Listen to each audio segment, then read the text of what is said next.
Hey, this is Mike. Thank you so much for choosing this video. Today I'm in Myrtle Beach, South Carolina, visiting East Coast Honda, and I'm checking out the all-new 2019 Honda Insight. Now this one is in the LX trim level, so I think you're going to be surprised at all the features you get for the money. So let's go ahead and check it out. This Insight is sitting on 215/55 Michelin tires, wrapped around 16-inch alloy wheels, the metallic gray. It also has four-wheel disc brakes with ventilated disc rotors in the front and solid disc rotors in the back. The name of this color is Crimson Pearl. Really nice, classy looking color. Check it out.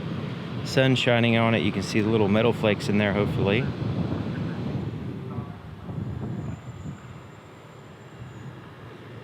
So here in the front it has this chrome bar, basically. Goes across here in the front, extends out over the headlights. Then you have a combination of gloss and flat black on the grille.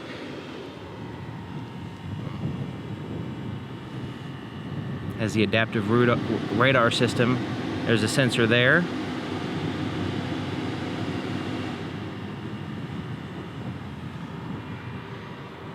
All the lighting here in the front is powered by LEDs. So your turn signal, your daytime running light, your headlights, all that. Your headlights are actually in a reflector housing for your high and your low beams. And it has a multiple reflectors in there to give you a good spread on the light. Looking at the profile, you can see the top of the side mirror is body colored, the handles are body colored. Then you have the chrome surrounding the windows there with the flat black pillars, kind of blending it, giving it one solid, sleek appearance. Then you have some little mud guards type things right here and back here, protect the vehicle a little bit as far as, you know, dirt and debris slinging up from the tires, which is handy. I wish my car had that. This is what the key looks like. It's a proximity key system, and Honda's used the same key for a while now, and I can understand why. It's a small, sleek, fairly light key fob that you can keep with you. You can see it's blue on the back. I'm not sure exactly what blue and hybrid, why blue and hybrid are associated. Maybe somebody can let me know in the comments. But anyways, you can see see that on pretty much all hybrid vehicles. You have the lock and unlock, ability to open up the trunk, and a panic button. Physical key on the inside as well. What's that? Oh yeah, you said if you want me to hold and push and hold the panic button. Okay. Man, that's loud. But it flashes the lights and beeps the horn. On this trim level, you will need to use the remote on the key to unlock the doors. But let's go ahead and check it out on the inside here. Wow, look at there. Has a combination of like a silver microfiber type cloth and black.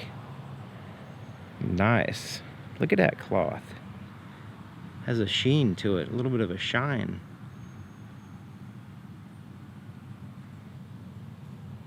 Soft touch surfaces up here. And then of course you have the cloth that's soft here, and then you have the hard touch surfaces there at the bottom. This is enclosed, so that way you can use it for a little pocket. And of course you have the larger pocket at the bottom. Two speakers, you have a tweeter here in the pillar, and then a larger speaker at the bottom.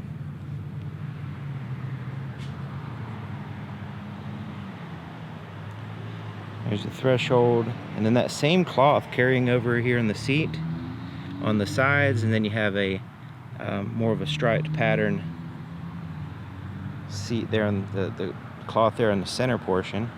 Manually adjusted seats.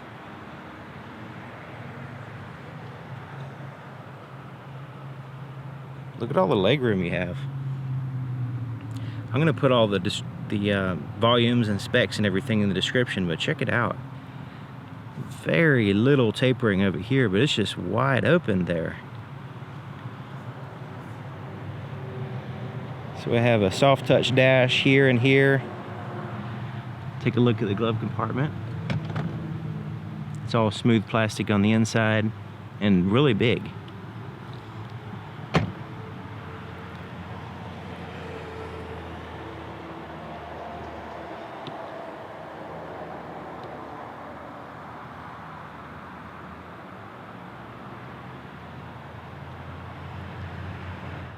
The rear door is similar to the front door, but it does have the hard touch surface here as well as here, and the only soft touch surface you have is that silver cloth on your armrest.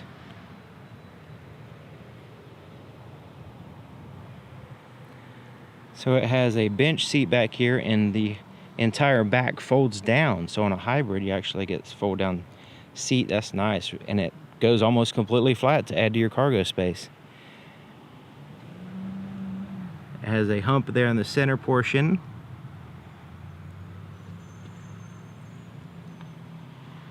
The latch system for the car seats and all that.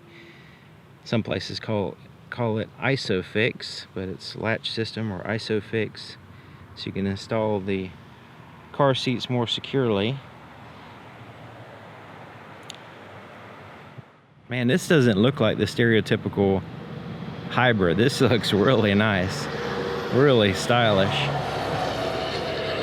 It's overall just cool looking, I guess you can say. But look here in the back, you have a body colored shark fin antenna. Third brake light is in the base of the glass. And check out this trunk lid. It's like a deck lid spoiler built in, contoured, and it just kind of flows through here, blends in really nice. That is impressive. There's a lot of things on this vehicle that impresses me. So the taillights, you have a combination of LED and standard bulbs for your taillights.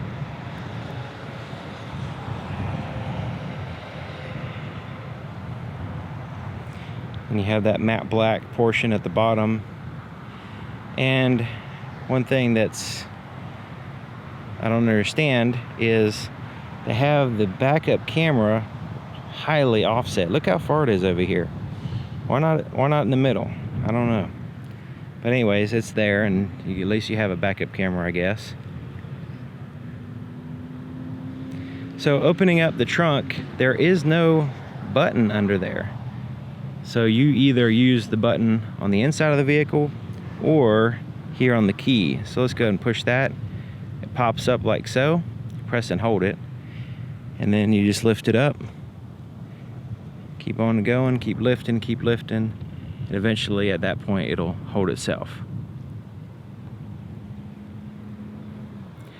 So typically hybrids are limited on their cargo space because they have to have room for a battery and all that stuff. This one has a full trunk, and I'm going to leave all the volumes and specs in the description, remember. It also has a fold-down seat, a complete fold-down seat. It's one solid fold-down seat. So if you need some extra cargo space, it's just like a regular car. I mean, there's no limitation here, really.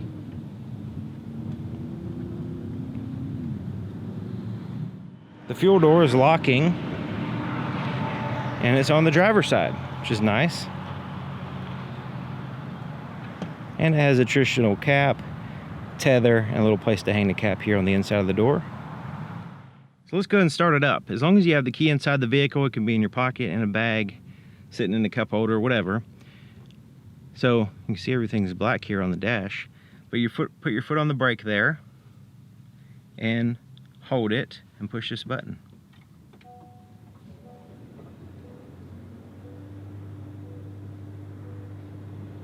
Now sometimes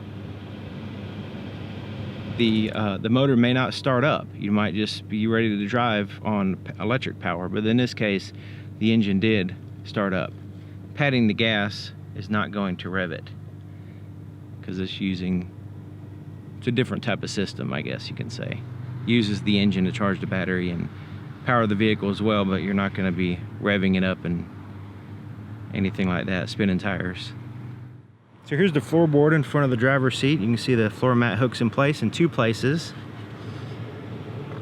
So your accelerator and brake pedal, footrest here on the far left. Let's take a look under the hood. To lift the hood, there's a latch a little bit to the left of center. It's down. So you just reach in, move it to the right. You can see here, there's the latch right there. And man, is this hood light. Very light. It must be aluminum hood. And it requires a prop to hold it up. There's the prop there. And there's only one spot to put it. and it's right there where that arrow is pointing. Some other Hondas have a second location. This only has one. There's insulation underneath the hood. And am I the only one that really likes looking at brand new engines, nice and clean, unused condition? Love it. So you can see the strut towers are braced into the vehicle, has insulation there on the firewall.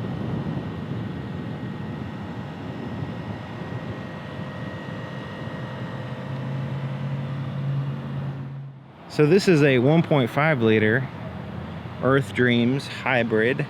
So this is a 1.5 liter 4-cylinder engine on the gas side, and it's paired with a CVT, technically a CVT transmission.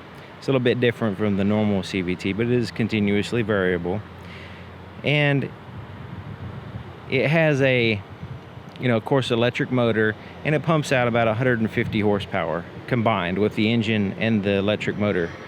So not too shabby. And of course, getting nearly 50 miles to the gallon. I mean, that's amazing. I'll leave all the detailed specs on every little detail in the description so you can look at all that stuff. Inside of the driver's side doors, just like the other side, except for it has a few more buttons. The power windows, the front two, automatic. So one touch down, one touch up. Then your door lock controls, side mirror adjustments, ability to open up the trunk there. So that's your second way of opening up the trunk. I wonder why they don't have a latch underneath the back there. I don't know. Maybe there's a good reason. So you can manually adjust the driver's seat as well, but it also has a height adjustment, unlike the passenger side. The light colored interior really looks good on camera, especially when it's brand new. To the left of the steering column, you have your trip reset, dimmer switch for your interior gauges, ability to open up your fuel door, your sensing, safety sensors. You can go and push that and go in and adjust those. Your traction control off button is there. You can default was on. You can turn it off if you need to spin tires for whatever reason. And it has a tilt and telescoping steering column, and the latch for it is way under here. You release it, adjust it the way you want it, and then you push it to lock it in place. Okay, sitting in the driver's seat, checking it out and looking around, very impressed, very comfortable, and just overall seems like well designed. And I'm 6 feet tall. I have the seat all the way back and all the way down, just to give you an idea of the legroom here. It's a little bit further back than what I'd probably drive, but I have tons of room here. Steering wheel is a synthetic steering wheel with a simulated leather texturing here as well. Good thickness too. Slightly soft to the touch. Cruise control is here on the right side. You also have the adaptive cruise control setting here and the lane keep assist here as well. You turn everything on here and then you can adjust it. On the left side is your volume for your radio. Change your source for your radio. Bluetooth controls and voice recognition. Change your audio source here and change through your tracks or radio stations on this side. You can also push this home button, which will pop a menu system up on the screen, which I'll show you that in just a second. Windshield wiper controls are on the right side. Turn signals on the left. With your headlight controls, you have off, parking, automatic, and on. You also have paddle shifters on the back, but these actually are for downshifting using the regenerative braking system to downshift to recharge the battery using your forward momentum. So if you're going down a hill, you can downshift and use that extra energy that's pulling the vehicle down to recharge the battery a little bit. It's pretty interesting. A lot of hybrids do have that feature. Okay, so the dash is basically half real gauge. Here on the right side is the real gauge speedometer, and the other half is a digital screen, which is gives you lots and lots of options here. And on the far left, you see your your battery life, and then on the right side is your fuel gauge. Now it's low on fuel, so it's going to the gas station here in just a second. But this screen here, we can use this button, this scroll button, and then you see the home button and the scroll, and then you press in on this for certain things. So one of the things I want to point out is when we go to gauge, okay, so we have that gauge. If we press and hold it, it'll pop up a digital speedometer in the middle, but you notice it's only kilometers per hour. There's no miles per hour digital speedometer. Press and hold it again, and it just goes away, and you just, you know, need to rely on the physical gauge there. So that's something interesting, that it doesn't have a digital, I accidentally beat the horn, a digital speedometer for miles per hour. So it's just like the Accord. Okay, so go back to that menu system so you can see, you can change this view. You can see what the power flow is, range and fuel, fuel economy, speed and time, average speed, elapsed time, but it doesn't have a digital speedometer.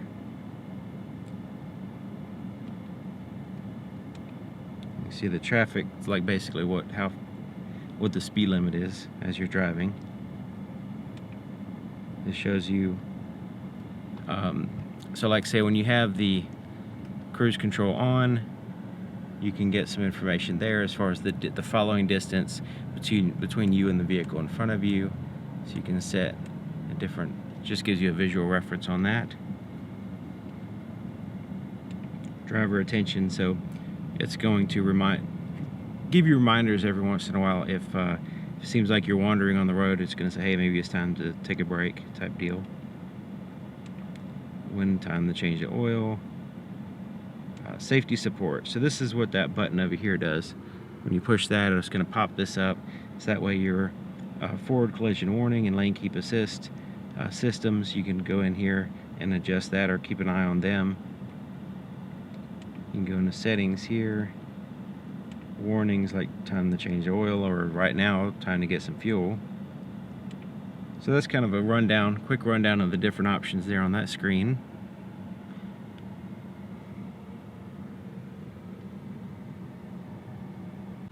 So it's a very simple design here. There's no touch screen. This is a screen that's not a touch screen. You have selections down here as well as around it, all physical buttons. You have a volume, tune through the stations. So radio, we can basically choose AM, FM, and change through the tracks like so. You notice the clock goes away when I do that, and then it pops up there. And you can change through here, push the menu system. So it's not a touch screen, so you have to turn this to make selections, that kind of thing. And you go back out of that. Climate control is down here. So your temperature, fan speed, where you want the air to blow, your front and rear defrosters are here. Side mirrors turn on, the heated side mirrors turn on when you turn on the rear defroster, and then recirculate the air. 12-volt power supply, USB input, and check out this shifter. So this is actually the shifter. So it's just a series of buttons used in the CVT system. So right now we're in park. We pull this back to go in reverse. So you can see the backup camera here. And it has different views, so you can push this button to select the different views.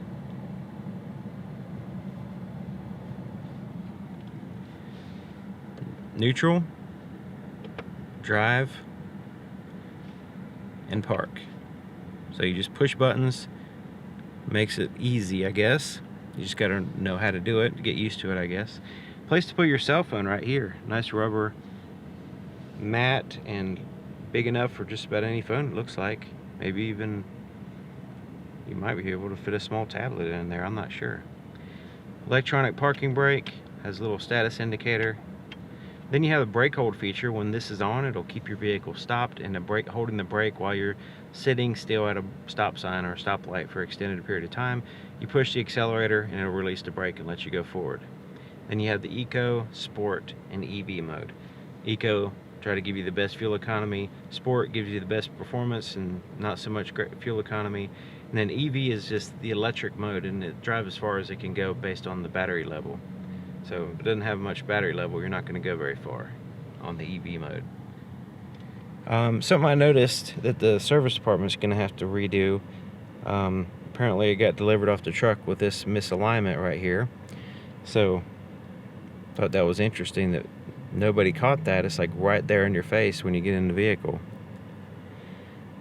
So, but this vehicle just got off the truck at here at the dealership, so I guess little things like that the dealership's gonna have to handle since it made it through the factory like that.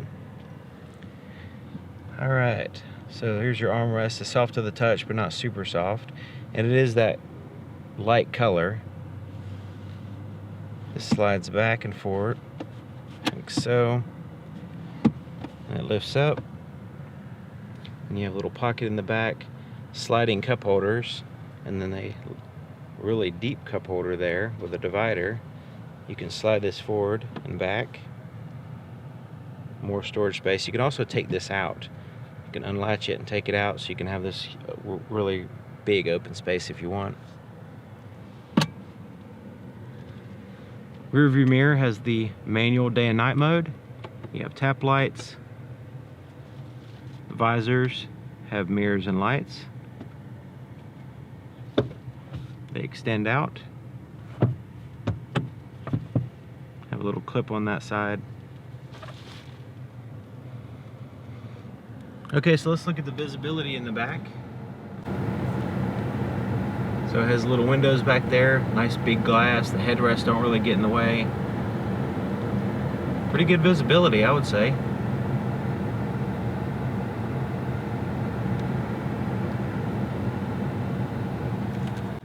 And before you go, let me show you this. This might help you out if you're interested in this vehicle. Here's the 3 trim levels. You have the LX, which is this vehicle, the EX, and the Touring. So it has a quick rundown. This is the brochure that you can get at your dealership. Hopefully your dealership is East Coast Honda, because I really like them. And there's the Touring. And I always show the, did you guys know that at the end of the video I always show the window sticker? So I just go pan over it like this. You use the pause button and you can check out the features that are on it. And then here's the different colors. So this one is the Crimson Pearl.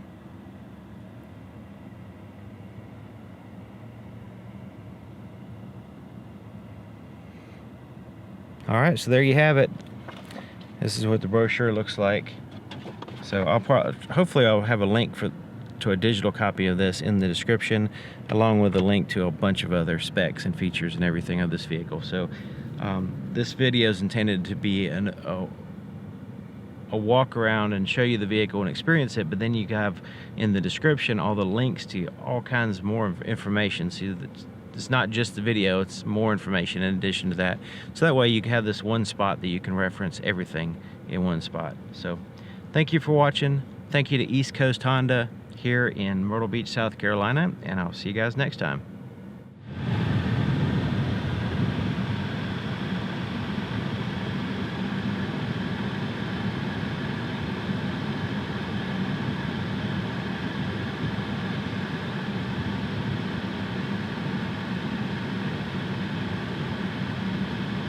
That's how humid it is today. See that water spitting out? There's so much condensation in the air conditioner while I'm doing a video on this that it's just overwhelming the air conditioner as far as the humidity. Hopefully that'll clear out so I don't get water all over my camera.